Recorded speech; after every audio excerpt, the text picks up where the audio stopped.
दोस्तों सोचो एक ऐसा छोटा सा आइलैंड जहां पॉपुलेशन भी 1000 से कम हो, न टूरिज्म न बिजनेस, लेकिन फिर भी वहां अचानक से एक बड़ा मिलिट्री रनवे बन जाता है, रडार सिस्टम्स लग जाते हैं और फाइटर जेट्स लैंड करने की कैपेसिटी क्रिएट हो जाती है।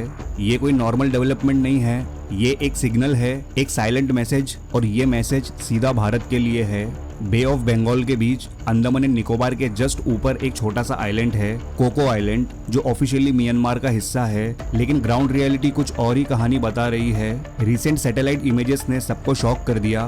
पहले जहां सिर्फ एक 1400 मीटर का कच्चा रनवे था, आज वहां 2300 मीटर का कॉन्क्रीट रनवे रेडी है, जो एडवांस्ड चाइनीज फाइटर जेट्स और सर्विलेंस एयरक्राफ्ट को सपोर्ट कर सकता है। और सिर्फ रनवे ही नहीं, नॉर्थ हिल पर एक पावरफुल रडार सिस्टम भी लगाया गया है, जो 500 से 600 किलोमीटर तक इंडियन ओशन और इंडियन एयर स्पेस को मॉनिटर कर सकता है। अब सवाल ये उठता है, इतनी छोटी सी जगह पर इतनी बड़ी मिलिट्री एक्टिविटी क्यों? जवाब सिंपल है, ये म्यांमार का प्रोजेक्ट नहीं है, ये चाइना का मूव है, और ये मूव एक बहुत बड़े गेम का पार्ट है। एक ऐसा गेम जो सरफेस पर नहीं दिखता, लेकिन ग्लोबल पावर बैलेंस को क्विकली शेप कर रहा है। अब यहाँ से स्टोरी इंटरेस्टिंग हो जाती है, क्योंकि ये सिर्फ एक आइलैंड की कहानी नहीं है, ये इंडियन ओशन के कंट्रोल की कहानी है। और इंडियन ओशन कोई नॉर्मल ओशन नहीं है, ये दुनिया का सबसे इम्पोर्टेंट ट्रेड हाईवे है। सोचो, दुनिया का लगभग 40% ऑयल इसी रूट से गुजरता है और 50% कंटेनर ट्रैफिक भी इसी से पास होता है। चाइना का लगभग 80% ऑयल इंपोर्ट इसी ओशन के थ्रू आता है, जापान का 90%, साउथ कोरिया का 95%। मतलब सिंपल सी बात है, जो इंडियन ओशन को कंट्रोल करेगा वो एशिया की इकोनॉमी को कंट्रोल करेगा। और इसी वजह से यहाँ एक साइलेंट वॉर चल रहा है, इंडिया वर्सेस चाइना। इस ओशन में 3 सबसे बड़े चोक पॉइंट्स है, मलक्का स्ट्रेट, हॉर्मज स्ट्रेट और बाब अल मंदेब। अगर इनमें से कोई एक ब्लॉक हो जाए सिर्फ 30 दिन के लिए,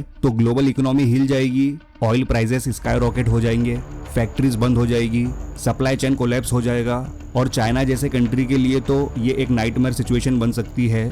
और यही चाइना का सबसे बड़ा फियर है, मलक्का डिलेमा। क्योंकि मलक्का स्ट्रेट के वेस्टर्न गेट पर बैठा है India, Andaman and Nicobar islands के थ्रू। ये कोई नॉर्मल आइलैंड्स नहीं है, ये एक नेचुरल मिलिट्री एडवांटेज है। 572 आइलैंड्स की एक चेन जो 800 किलोमीटर तक एक्सटेंड करती है, और ये चेन एग्जैक्टली उस रूट के ऊपर बैठी है जहां से चाइना का ट्रेड गुजरता है। मतलब अगर इंडिया चाहे तो थियोरेटिकली चाइना की लाइफलाइन को चोक कर सकता है, और चाइना को ये बात पता है, इसलिए उसने एक मास्टर प्लान बनाया, string of pearls strategy. String of pearls का मतलब क्या है? सिंपल लैंग्वेज में, इंडिया के अराउंड एक ऐसा नेटवर्क क्रिएट करना जहां पोर्ट्स, बेजेस और इन्फ्लुएंस का एक चैन हो जो इंडिया को सराउंड करे। पहला पर्ल बांग्लादेश का चिटागोंग पोर्ट, यहाँ चाइना ने हैवी इन्वेस्टमेंट किया है, और रिपोर्ट्स के अकॉर्डिंग यहाँ सीक्रेट लिसनिंग पोस्ट भी हो सकते हैं जो इंडियन नेवी की मूवमेंट को ट्रैक करते हैं। दूसरा पर्ल म्यांमार का क्याओक्फ्यू पोर्ट। ये सिर्फ पोर्ट नहीं है, यहाँ से चाइना ने पाइपलाइन बनाई है जो डायरेक्टली म्यांमार से ऑयल और गैस को चाइना के युआन प्रोविंस तक ले जाती है, मतलब मलक्का स्ट्रेट बाईपास। तीसरा पर्ल श्रीलंका का हम्बनटोटा पोर्ट, डेब्ट ट्रैप का क्लासिक एग्जाम्पल। चाइना ने लोन दिया, श्रीलंका रीपे नहीं कर पाया, और पोर्ट 99 साल के लीज पर चाइना के कंट्रोल में चला गया। आज ये पोर्ट एक स्ट्रेटेजिक सर्विलेंस हब बन चुका है। चौथा पर्ल पाकिस्तान का ग्वादर पोर्ट, हॉर्मज स्ट्रेट के बिल्कुल पास, मतलब मिडिल ईस्ट ऑयल गेट के पास चाइना की प्रेजेंस। पांचवा pearl Djibouti military base, China का पहला ओवरसीज मिलिट्री बेस, और ये बाब अल मंदेब चोक पॉइंट पर नजर रखता है। फिर अफ्रीका के पोर्ट्स केनिया, तंजानिया और साउथ ईस्ट एशिया में कंबोडिया का नेवल बेस। अगर आप मैप पर ये सब कनेक्ट करोगे तो एक क्लियर पैटर्न दिखेगा, एक रिंग, एक सर्कल जो इंडिया को सराउंड करता है। और अब कोको आइलैंड भी उसी रिंग का पार्ट बन रहा है।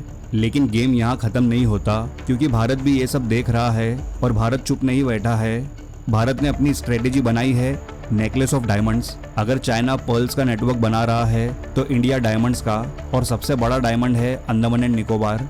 इसको समझो एक अनसिंकेबल एयरक्राफ्ट कैरियर की तरह, जो कभी डूब नहीं सकता और परमानेंटली मलक्का स्ट्रेट को मॉनिटर करता है।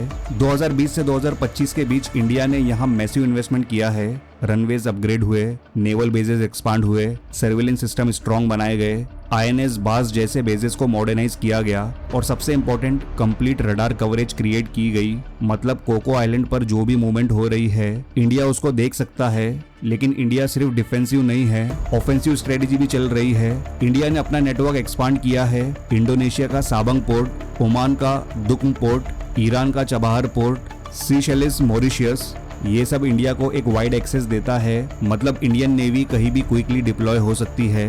और सिर्फ बेजेस ही नहीं, पार्टनरशिप्स भी है। इंडिया का कोलैबोरेशन यूएस, फ्रांस, ऑस्ट्रेलिया और जापान के साथ स्ट्रॉन्ग हो रहा है। Quad, joint naval exercises, information sharing, ये सब मिलकर एक काउंटर नेटवर्क क्रिएट कर रहे हैं। एक और इम्पोर्टेंट चीज, इंडिया ने इंफॉर्मेशन फ्यूजन सेंटर बनाया है दिल्ली में। ये सेंटर इंडियन ओशन के शिप्स को ट्रैक करता है, रियल टाइम डेटा शेयर करता है और सस्पिशियस एक्टिविटीज मॉनिटर करता है। मतलब ये सिर्फ शिप्स का ट्रैकिंग नहीं है, ये पूरा सर्विलेंस इकोसिस्टम है। और इंडिया ने एक और स्मार्ट मूव किया है, मलक्का डिपेंडेंसी कम करना। इंडिया अल्टरनेट रूट्स पर फोकस कर रहा है, जैसे लोम्बोक स्ट्रेट, सुंदा स्ट्रेट, जहां चाइना का कंट्रोल कम है। मतलब गेम सिर्फ कंट्रोल का नहीं है, फ्लेक्सिबिलिटी का भी है। अब अगर आप ओवरऑल पिक्चर देखो तो सिचुएशन क्लियर हो जाती है। एक तरफ चाइना है जो पैसा इन्वेस्ट करके पोर्ट्स और बेसेस खरीद रहा है, इन्फ्लुएंस क्रिएट कर रहा है और स्लोली अपनी नेवल रीच एक्सपांड कर रहा है। दूसरी तरफ भारत है जो जियोग्राफी का एडवांटेज यूज कर रहा है, पार्टनरशिप्स बिल्ड कर रहा है और स्मार्ट स्ट्रेटेजी से काउंटर कर रहा है। और ये जो कोको आइलैंड का डेवलपमेंट है, ये एक आइसोलेटेड इवेंट नहीं है, ये एक सिग्नल है कि चाइना अब साउथ ईस्ट एशिया में भी डायरेक्ट प्रेजेंस एस्टेब्लिश करना चाहता है। और अगर ये बेस फुल्ली ऑपरेशनल हो जाता है तो चाइना इंडियन ओशन के ईस्टर्न साइड में भी सर्विलेंस और ऑपरेशंस कर सकेगा। लेकिन एक चीज याद रखनी होगी, चाइना पावरफुल है, उसके पास रिसोर्सेस है, मनी है, टेक्नोलॉजी है, लेकिन इंडिया के पास एक चीज है जो इक्वली पावरफुल है, जियोग्राफी। और जियोग्राफी चेंज नहीं होती।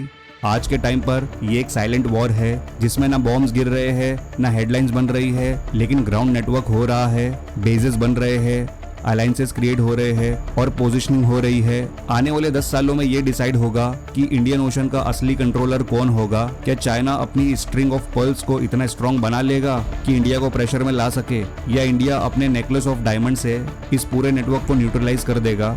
एक बात क्लियर है, ये रेस सिर्फ टेरिटरी की नहीं है, ये रेस है कंट्रोल की, ट्रेड की, एनर्जी की और अल्टीमेटली ग्लोबल पावर की। और सबसे इंटरेस्टिंग बात, ये वॉर शायद कभी ऑफिशियली डिक्लेयर भी ना हो, लेकिन इसका रिजल्ट पूरी दुनिया को फील होगा। अब आप बताओ, अगर आपको चूज करना हो तो आपके हिसाब से अगला डिकेड किसका होगा, चाइना का या इंडिया का? लेकिन दोस्तों, यहाँ एक और चीज है जो इस पूरे गेम को और डेंजरस बना देती है, और वो है अंडर वाटर वॉरफेयर। आज के टाइम पर सिर्फ ऊपर जो दिख रहा है वही गेम नहीं चल रहा, असली गेम समुद्र के नीचे हो रहा है। इंडियन ओशन के नीचे एक इनविजिबल नेटवर्क है अंडर वाटर केबल्स का, जिनके थ्रू दुनिया का लगभग 95% डेटा ट्रैवल करता है। मतलब WhatsApp, banking, stock market, military communication, सब कुछ। और इंटरेस्टिंग बात यह है कि ये केबल्स भी वही रूट्स फॉलो करती है जहां से ऑयल और ट्रेड गुजरता है। अब सोचो, अगर किसी कन्फ्लिक्ट सिचुएशन में इन केबल्स को डैमेज कर दिया जाए तो सिर्फ शिप्स ही नहीं रुकेंगे, पूरा डिजिटल वर्ल्ड स्लो हो जाएगा या कुछ जगहों पर कंप्लीटली बंद हो सकता है। और इसी वजह से चाइना क्विकली अपनी सबमरीन कैपेबिलिटीज को रैपिडली एक्सपांड कर रहा है। Advance submarines, under water drones और डीप सी सर्विलेंस सिस्टम्स, ये सब एक ही पर्पस सर्व करते हैं, कंट्रोल विदाउट विजिबिलिटी। और दूसरी तरफ भारत भी पीछे नहीं है। भारत ने अपनी एंटी सबमरीन वॉरफेयर कैपेबिलिटीज को अपग्रेड किया है, P-8I एयरक्राफ्ट्स डिप्लॉय किए हैं और इंडियन नेवी अब regular submarine tracking missions conduct करती है।